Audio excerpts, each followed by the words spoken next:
అత్తింటి వారి వరకట్న వేధింపుల వల్లే శ్రీలత ఆత్మహత్య చేసుకుందని ఆరోపిస్తూ 3 రోజులుగా గుంటూరు జిల్లా కాకమానులో ఆందోళన చేస్తున్న ఆమె బంధువులు ఆందోళన విరమించారు. న్యాయం చేయాలని మధ్యాహ్నం శ్రీలత మృతదేహాన్ని కాకమాన్ పోలీస్ స్టేషన్ వద్దకు తీసుకొచ్చారు. కొంతసేపు ఉద్రిక్త పరిస్థితులు తలెత్తాయి. ఆ సమయంలో అక్కడకు చేరుకున్న మహిళా కమిషన్ చైర్పర్సన్ నన్నపనేని రాజకుమారి వారికి నచ్చజెప్పారు. శ్రీలత భర్త, అత్తమామలను అరెస్టు చేయిస్తామని, నిర్లక్ష్యంగా వ్యవహరించిన పోలీసులపై విచారణ జరిపిస్తామని హామీ ఇచ్చారు. ఫలితంగా ఆందోళన విరమించిన శ్రీలత బంధువులు ఆమె మృతదేహాన్ని ఇంటికి తీసుకెళ్లారు. అమ్మాయిని గృహహింస, 2 వరకట్నం, 3 ఇక్కడికి తీసుకొచ్చి ఆత్మహత్య చేసుకునే విధంగా ప్రేరణ ఇచ్చే విధంగా, అంటే ప్రేరేపించడం. కారణం ఏదైనా ఉండాలి కదా, ఒక సూసైడ్ చేసుకున్నారంటే దానికి కారణం ఉంటుంది. ఆ కారణం ఏం కారణం? భర్త మామ ఇద్దరు కూడా తీసుకొచ్చి పుట్టింట వదిలిపెట్టి వెంటనే వెళ్ళిపోవడం, వాళ్ళ అమ్మా నాన్నతో కూడా మాట్లాడుకుని వెళ్ళిపోవడం. అంటే ఇక తెగదెంపులు చేసుకున్నట్టుగా వాళ్ళ చేష్టలు తెలియజేస్తున్నాయి. రెండోది, ఆ అమ్మాయి ఫోనులు లాక్కోవడం, ఫోనులు కూడా తీసుకుని వెళ్ళిపోవడం.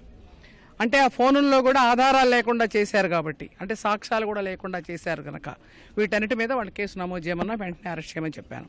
ఇప్పుడు ఈ విషయంలో మాత్రం ఎట్టి పరిస్థితుల్లో కూడా ఉమెన్ కమిషన్ కింద వచ్చింది కాబట్టి, నాకు రిపోర్ట్ చేశారు కాబట్టి, నా పిటిషన్ పెట్టారు కనుక ఇప్పుడు ఆ అమ్మాయికి జస్టిస్ చేయాలి కాబట్టి వాళ్ళ అత్త, మామ, భర్త ముగ్గురు మీద కూడా కేసు నమోదు చేసి వెంటనే అరెస్ట్ చేయమని చెప్తున్నాను. అత్తగారింటి తరపున ఒక్కళ్ళు కానీ రాలేదండి. వాళ్ళని 3 రోజుల నుంచి పోలీసు ఇంతవరకు వాళ్ళు అరెస్ట్ చేయటం కానీ, వాళ్ళని తీసుకొచ్చి హ్యాండ్ ఓవర్ చేయించడం కానీ జరగలేదు. ఇదంతా పోలీసు నిర్లక్ష్యమని, పోలీసు వాళ్ళు ఏమి చేయలేరని నిరూపణ చేసుకుంటున్నారు.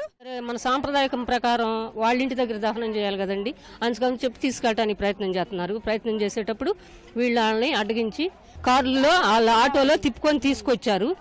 ఎస్ఐ కూడా వెనకిడితే ఉన్నారు. ఆ అమ్మాయిని 7 ఊళ్ళు తిప్పుకొని మేము ఇక్కడ గోళ్ళలో దిగిన తర్వాత తీసుకొచ్చారు. బాడీని తీసుకొచ్చే క్రమంలో వేరే అటు ఇటు బాడీని తీసుకెళ్లే ప్రయత్నాలు జరుగుతున్నప్పుడు స్ట్రైట్గా కాకుమానికి తీసుకొచ్చి ఇక్కడనే దహన క్రియలు చేర్పించడానికి పోలీసులు ఏర్పాటు చేశారు. పోలీసుల్ని మిస్అండర్స్టాండ్ చేసుకోవడం, ముద్దాయిల్ని అరెస్ట్ చేసి మా దగ్గర ప్రొడ్యూస్ చేయండి అని చెప్పడం జరిగింది.